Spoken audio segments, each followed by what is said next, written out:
સાવરકુંડલા બન્યું અયોધ્યાધામ।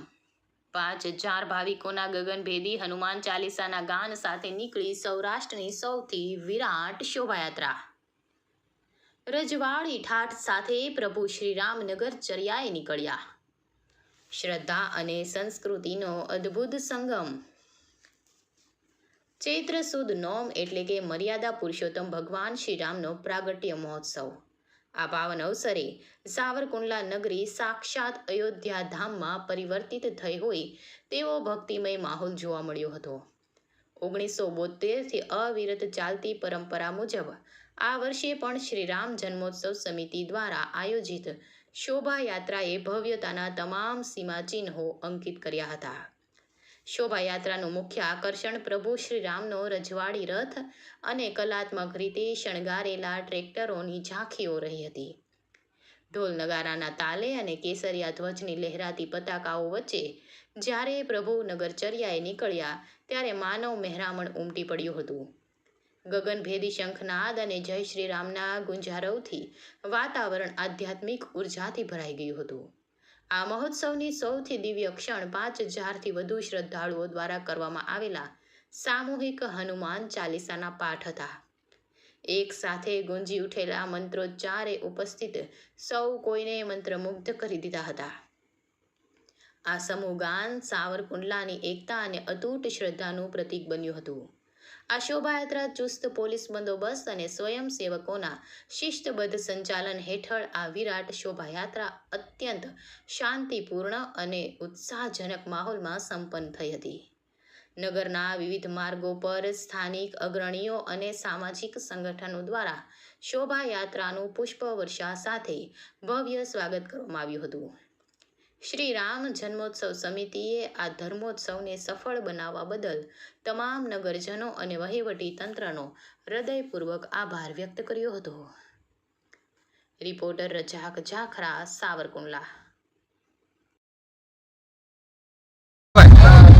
જય શ્રી રામ। સાવરકુંડલામાં સનાતન યુવક મંડળ દ્વારા 1983થી રામ જન્મ મહોત્સવ ઉજવાય છે।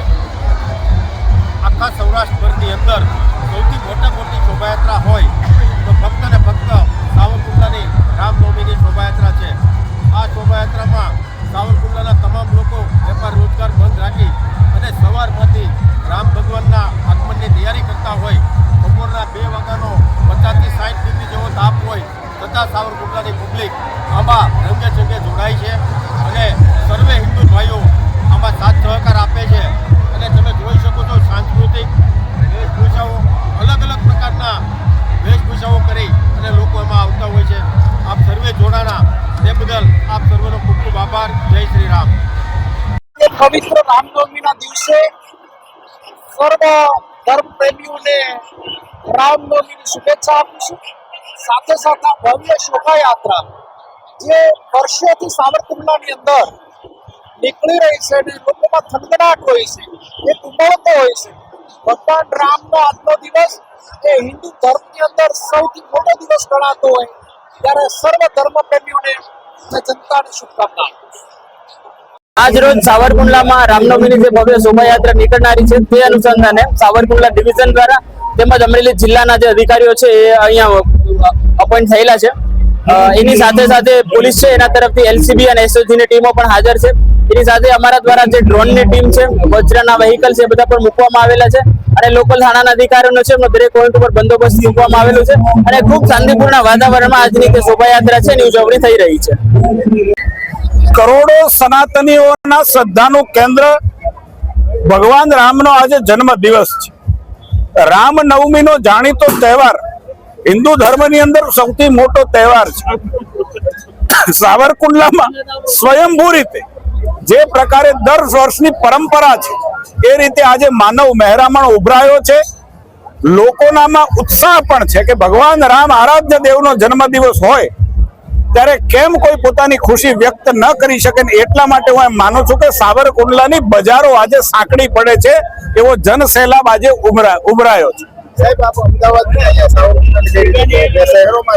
મોટા શહેરોમાં હું નાનો મોટો થયો છું પણ એમ માનું છું કે શ્રદ્ધાનો વિષય એ હજી નાના માણસોમાં વધારે જળવાયો છે।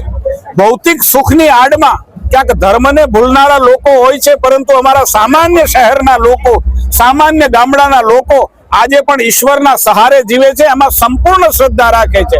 એવું પણ નથી કહેતો કે શહેરના લોકો ભૂલી ગયા છે, પરંતુ એ ભાગદોડ, એ ધંધા, એ રોજગાર, એની દોડધામને કારણે ક્યાંક નાના મોટી ધર્મની ઉજવણીઓ ભૂલાતી હોય છે.